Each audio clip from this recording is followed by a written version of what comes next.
Bisnis bersama saya Breman Atenaya Saudara. Negosiasi Amerika Serikat dengan negara-negara mitra dagang untuk menghindari tarif tinggi yang ditetapkan sepihak oleh Amerika Serikat memasuki tahap akhir. 9 Juli 2025 atau 2 hari lagi jadi batas waktu penundaan kenaikan bea masuk ke pasar Amerika Serikat termasuk bagi Indonesia. Nah, menjelang tenggat penangguhan tarif resiprokal Amerika Serikat, belum ada kejelasan seputar titik tengah negosiasi Indonesia dengan Amerika Serikat. Kebijakan tarif yang cenderung sulit ditawar bisa jadi ujian berat bagi perekonomian Indonesia, baik dari sisi beban tarif maupun daya saing ekspor dan juga industri. Lebih lengkapnya kita akan bahas dalam tarif dagang Trump akhirnya datang. Ya, saudara, Presiden Amerika Serikat Donald Trump ini memilih metode mengirim surat kepada negara mitranya untuk mengumumkan hasil negosiasi tarif. 12 surat penetapan tarif resiprokal untuk 12 negara sudah diteken oleh Trump, saudara. Surat kemudian dikirim ke negara mitra pada Senin 7 Juli 2025 waktu Amerika Serikat. Nah, ini kami kutip dari kompas.id, saudara. Trump bilang memilih untuk mengumumkan penetapan tarif lewat surat karena lebih gampang, katanya. Awalnya surat dijadwalkan dikirim pada 4 Juli 2025 atau di hari Jumat, bertepatan dengan hari kemerdekaan Amerika Serikat. Namun rencana ini kemudian ditunda. Penundaan ini kemudian menjadi penegasan perubahan strategi Amerika Serikat, saudara. Alih-alih menyelesaikan negosiasi secara menyeluruh, Amerika lebih memilih jalur penawaran sepihak kepada sejumlah mitra dagang utamanya. Bagi negara-negara Asia Tenggara termasuk Indonesia, situasi ini meningkatkan tekanan negosiasi menjelang berakhirnya masa tenggang penangguhan tarif pada 9 Juli 2025. Nah, yang jadi pertanyaan selanjutnya, saudara, berapa besaran tarif impor yang akan ditetapkan oleh Trump? Kita ke wall selanjutnya. Nah, ini dia nih, saudara, tarif yang akan diberlakukan mulai 1 Agustus 2025 ini, saudara, itu antara 10% hingga 70%. Trump juga menekankan kalau tarif baru ini dirancang sebagai bentuk timbal balik terhadap kebijakan dagang negara mitra yang dianggap merugikan Amerika Serikat. Menteri Keuangan Amerika Serikat, Scott Bessent, memperkirakan sekitar 100 negara hanya akan mendapatkan tarif minimal sebesar 10%. Nah, menurut Scott Bessent, ini serangkaian kesepakatan perdagangan mungkin diumumkan sebelum batas waktu yang ditetapkan. Tapi kalau kita bicara soal tenggat waktu yang akan berakhir dalam hitungan hari di tanggal 9 Juli 2025, saudara, kami akan ajak Anda mundur sedikit ya untuk ke perjalanan genderang perang tarif yang ditabuh Trump beberapa bulan lalu. Kita lihat datanya. Ini perjalanan singkatnya, saudara. Jadi pada tanggal 2 April 2025, Amerika Serikat ini secara unilateral memberlakukan bea masuk ke berbagai negara dengan besaran 10 sampai dengan 50%. Kemudian pada 9 April 2025, Trump menunda pemberlakuan tarif resiprokal ini selama 90 hari, yakni hingga 9 Juli, dan hanya memberlakukan tarif dasar 10%. Nah, saudara, penundaan tarif resiprokal ini akan berakhir, namun hingga saat ini belum ada pengurangan tarif yang disepakati antara Indonesia dan juga Amerika Serikat. Menteri Koordinator Bidang Perekonomian Airlangga Hartarto bilang, koordinasi lintas kementerian dan lembaga terus dilakukan di dalam negeri untuk merumuskan langkah-langkah strategis menghadapi kebijakan tarif resiprokal dari Amerika Serikat. Kata Airlangga, saudara, tim negosiasi Indonesia bersiaga dengan terus memantau perkembangan pembahasan di tingkat pemerintahan Presiden Amerika Serikat Donald Trump. Komunikasi juga terus dijalin dengan kantor perwakilan dagang Amerika Serikat atau United States Trade Representative dan sejumlah lembaga pemangku kepentingan ekonomi Amerika Serikat lainnya. Dan kemudian untuk meredam tekanan, saudara, pemerintah Indonesia menandatangani nota kesepahaman bersama dengan Amerika Serikat senilai 34 miliar dolar Amerika Serikat. Menko Perekonomian Airlangga Hartarto bilang, dari nilai tersebut sekitar 15,5 miliar dolar Amerika Serikat ini dialokasikan untuk impor produk pertanian dan energi dari Amerika. Tidak hanya pendahaban impor, saudara, pemerintah Indonesia juga menawarkan konsesi penghapusan hambatan non-tarif dan penurunan bea masuk hingga 0% untuk berbagai produk. Mulai dari baja, kemudian alat elektronik, hingga teknologi informasi. Dan berikut pernyataan dari Menko Erlangga, saudara. Mengenai pembelian energi yang totalnya bisa mencapai 15,5 miliar.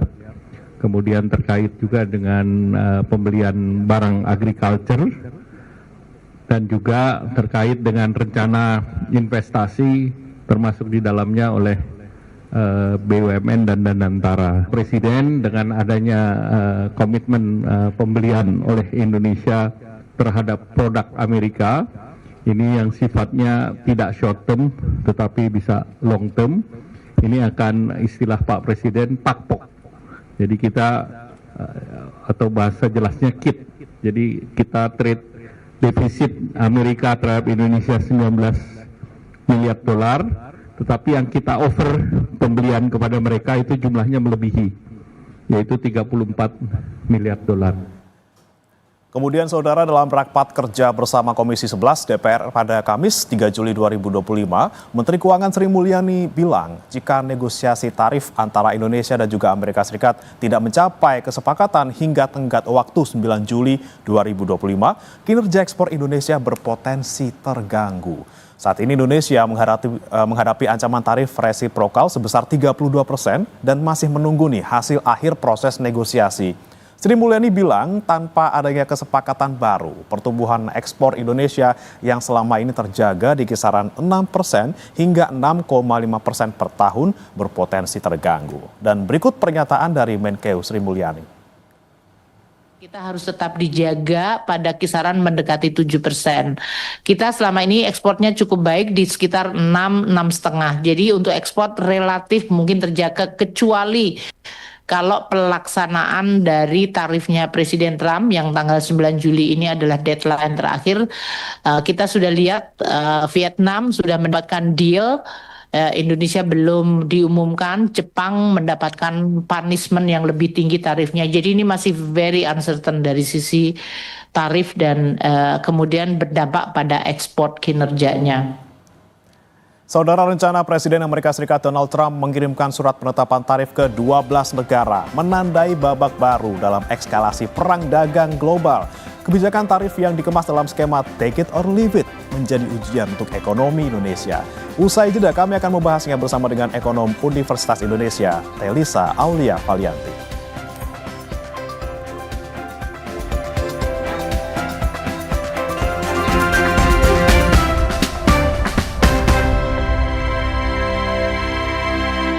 Liburan. Let's go!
Kembali di Kompas Bisnis bersama saya Bremana Atenaya, Saudara. Jelang tenggat penangguhan tarif resiprokal Amerika Serikat, belum ada kejelasan mengenai negosiasi Indonesia dan Amerika Serikat.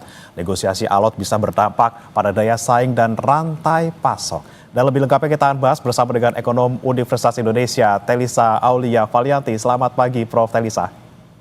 Selamat pagi Mas Bremana dan semua pemirsa Kompas TV, sehat selalu semua. Ya, sehat selalu, Prof. Prof, tapi ini kayaknya kalau ngomongin soal negosiasi ini kayaknya agak-agak demam ya, bukan sehat lagi nih ya. Karena kita sudah mau masuk ke tanggal 9, udah mau tenggat waktu nih, Prof, antara Indonesia dan juga Amerika Serikat ini belum ada kejelasan soal kira-kira tarifnya akan turun atau malah justru naik atau tetap 32%. Kira-kira kalau pandangan Anda, Prof. Telisa, ini seperti apa posisi Indonesia sekarang? Ya, memang Indonesia berupaya untuk melakukan yang terbaik ya. Kita mengapresiasi negosiator kita yang terus intensif di Washington. Kita tahu kemarin tim negosiasinya berisikan tim yang cukup kuat di situ. Nah, cuma memang ini kan kita cukup agak ini ya, maksudnya Vietnam kan kita melihat negara lain nih yang sudah deal terlebih dahulu. Vietnam sudah dapat deal, Cina sudah dapat deal. Vietnam itu didiskon dari 46% hingga 20%. Sedangkan Cina itu tadinya lebih dari 100, hanya dikenakan 30%. Jadi yang tunggu-tunggu itu kan Indonesia tadinya dikenakan 32. Nah, berapa yang kira-kira akan nanti muncul angka yang disetujui? Nah, itu kan yang sedang kita tunggu-tunggu, harap-harap cemas.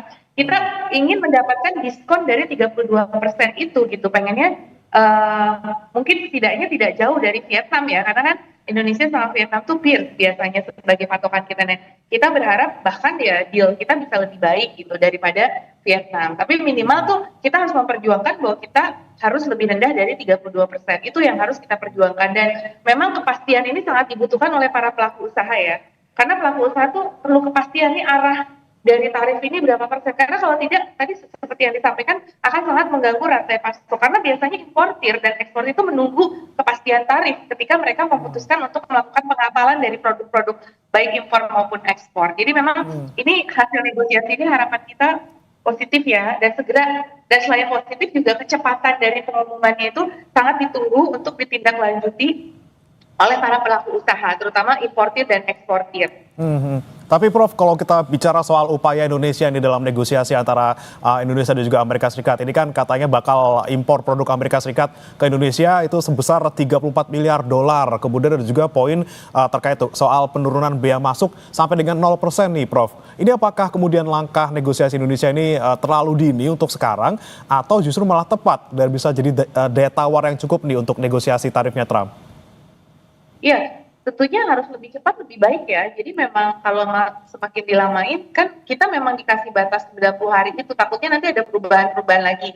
Karena sangat dinamis, ternyata kan Trump juga tadi menyatakan akan mengirim 12 surat, akan mengancam dengan tarif yang lebih tinggi lagi. Jadi memang semakin itu bisa dipastikan tentu semakin cepat ya. Jadi ya karena tadi pengusaha nggak bisa nunggu lama-lama ya kepastiannya. Tetapi kita memang harus punya deal yang bagus. Maksudnya apa nih yang kita deal? Menarik ya kalau kita belajar dari Cina, Mas. Itu yang kita deal itu harus ada strategic point apa yang dibutuhkan oleh Amerika terhadap Indonesia.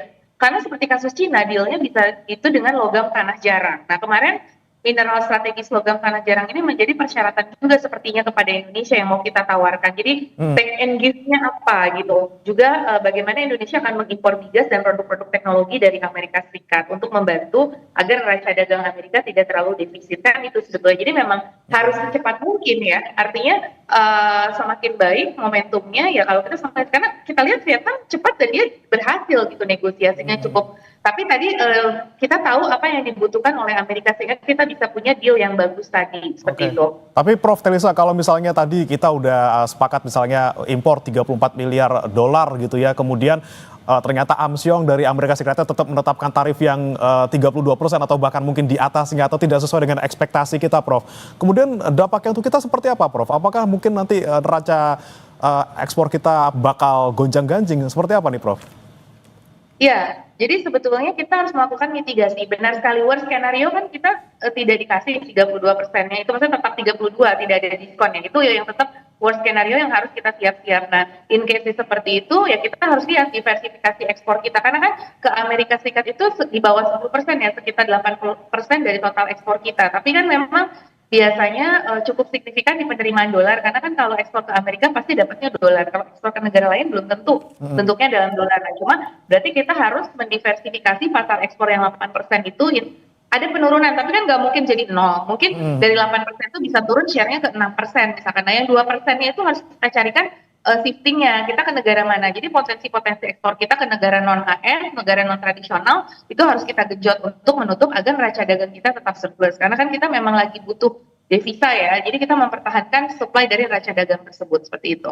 Oke, baik. Jadi memang perlu mitigasi kepada agar produk-produk kita ini tidak oversupply ya, karena ekspornya berkurang gitu kan, dan kita harus mencari negara tujuan ekspor lain untuk menggantikan pasar AS yang akan akan ada pengurangan gitu akibat dari kenaikan tarif ini. Karena kalau tarif naik kan demand-nya akan berkurang seperti itu. Oke. Tapi kalau kita dari sisi hal yang lain seperti harga, kita juga mungkin bisa meningkatkan melakukan efisiensi kepada harga supaya harga kita lebih kompetitif. Karena kan selain tarif itu komponennya harga biaya logistik. Nah, itu komponen-komponen yang harus kita tekan berarti. Kemudahan ekspor impor supaya mengurangi cost di eksportir dan importir ini gitu. Jadi tarif itu harus ditranslate dengan efisiensi di produk di logistik sama di kepabeanan untuk mengurangi beban dari para eksportir dan importir supaya tidak terlalu menekan impact-nya kepada neraca dagang dan kinerja ekonomi kita. Oke, selain diversifikasi tujuan ekspor, tapi juga tadi ya harga juga harus dikontrol ya Bu ya. Kemudian kalau kita ngomongin skenario yang mungkin terjadi nih, kalau misalnya ternyata tarifnya tetap ditetapkan di 32% gitu Prof. Kemudian skenario yang bakal terjadi nih kira-kira ke sektor real, kemudian ke pasar keuangan apa saja Prof? Iya, sentimen di pasar keuangan dengan adanya tarif yang lebih tinggi itu kan memang inflasi yang lebih tinggi. Inflasi yang lebih tinggi kan arahnya ke suku bunga yang lebih tinggi sebetulnya. Karena kalau pasar keuangan kan mengharapkan bunga yang lebih rendah. Nah, itu akan menciptakan volatilitas ya, dan itu bisa kemudian ya walaupun dolar sebetulnya cenderung melemah ya, rupiah kita juga bisa ada ancaman untuk depresiasi gitu. Itu juga yang harus kita waspadai. Meskipun memang dolar itu memang cenderung ada pelemahan juga dari isu tarif ini ya. Dengan hutang Amerika yang sudah sangat tinggi, yields-nya juga tinggi. Nah, itu juga sebetulnya ke pasar keuangan memang menciptakan uncertainty juga. Jadi gejolak di pasar keuangan itu meningkat, harus kita antisipasi. Terus kemudian juga memang makanya kan kemarin ada beberapa dari pemerintah ya, Bu Sri Mulyani, ya Pak Gubernur BI, semua mengingatkan dunia ini guncangannya sedang sangat tinggi. Jadi dari guncangan tarif itu ke inflasi, ke sektor keuangan, ke ekspor impor, ke arus modal, itu semua memang harus kita waspadai. Sehingga intinya dari sisi makroekonomi memang volatile-nya itu lebih tinggi, sehingga makanya pemerintah kan kemarin menurunkan ya proyeksi pertumbuhan ekonomi kita yang untuk 2026 pun kan ada pengurangan. Jadi memang ini ke pertumbuhan ekonomi. Nah, berarti kan di domestik ini harus kita perkuat nih. Jadi selain pasar ekspor itu harus kita jaga, tapi memang pasar domestik harus kita amankan, dan juga daya beli di domestik itu tetap harus kita jaga. Jadi dengan program-program stimulus yang ada, dengan program-program pemerintah yang ada harus dimaksimalkan untuk menciptakan driver ekonomi dari dalam sambil tetap memperkuat yang luarnya dengan negosiasi tadi. Jadi memang perlu sinergi ya dari moneter fiskalnya dan juga kebijakan struktural dan diplomasi kita. Dan juga tadi memanfaatkan berbagai perjanjian dagang dengan negara lain supaya bisa mengkompensate apabila kita kemudian ke AS ini ada pengurangan akibat dari tarif tersebut, seperti itu. Jadi memang dan juga mempertahankan daya saing investasi kita, karena selain ekspor itu kita dapat dolar dari investasi. Jadi investasi kita kemarin cuma tumbuh 2,12%. Nah, itu pun harus kita cover untuk menutup pengurangan dari ekspor ini. Jadi pendapatan dolar terutama dari investasi asing itu harus kita jaga juga, jangan sampai turun dua-duanya. Sudahlah di trade-nya turun, di investasinya juga turun. Nah, itu compensating dari investasi asing juga harus kita jaga. Makanya kepercayaan investor itu harus kita jaga dengan kredibilitas kebijakan yang mumpuni dari kita bahwa Indonesia tetap stay on the track untuk mencapai visi 8% ya, meskipun memang challenge-nya berat, tapi kita terus mendorong program-program untuk ke arah pertumbuhan ekonomi khususnya melalui hilirisasi misalnya seperti itu, dan industrialisasi. Oke, kita nggak bisa tutup mata nih Prof soal Vietnam yang tadi Anda sebutkan sudah duluan, bahkan udah gercep gitu ya untuk bisa negosiasi dan kemudian deal walaupun masih tinggi di 20%. Kemudian kalau Anda melihat Indonesia nya seperti apa nih Prof? Apakah juga punya peluang yang sama nih kira-kira untuk bisa nego sejauh itu? Data-data. Apa sih kontribusi Indonesia ke AS? Mungkin itu belum semuanya kita bedah, kita masih fokus di perdagangan. Sebetulnya untuk teknologi kita tuh pengguna terbesar loh, seperti Facebook, dan itu semua dari US kan, Apple, iPhone, penjualan iPhone di Indonesia. Jadi harus kita sadarkan Trump, gak sekedar dari sisi trade, dari sisi teknologi, iPhone itu kita sudah banyak sekali penggunanya. Semua ya, Facebook, WhatsApp dan sebagainya itu kan US semua. Teknologi kedokteran kita juga banyak dari US. Jadi kita ini kerjasama yang paling menguntungkan, jangan di sisi trade doang, kan karena data keterangan kemarin tuh di trade doang. Padahal di informasi komunikasi dan teknologi di jasa kita itu defisit loh besar sama dia. Jadi kita tuh udah menyumbang ke ekonomi Amerika. Terus belum kita bicara LPDP, sekolah mahasiswa, banyak sekali kita mensekolahkan ke US. Coba dihitung itu berapa. Jadi kita mensuplai juga kepada perguruan tinggi AS dengan kehadiran dari siswa-siswa kita, karena kita kan penduduk muda banyak dan kita membantu gitu dari sisi education di Amerika Serikat. Jadi kita harus tahu mereka itu butuh apa. Terus mineral kritis, farmasi, obat-obatan kita juga ataupun alas kaki dan garmen itu sebetulnya Amerika butuh dari Indonesia, termasuk mineral tanah jarang. Jadi kita harus tahu apa yang dibutuhkan oleh AS sehingga kita menyadarkan kita itu saling membutuhkan seperti itu. Oke, sebenarnya itu daya tawar kita juga sebenarnya begitu salah satunya. Jadi Vietnam tuh menunjukkan apa sih yang Vietnam udah kontribusikan ke AS.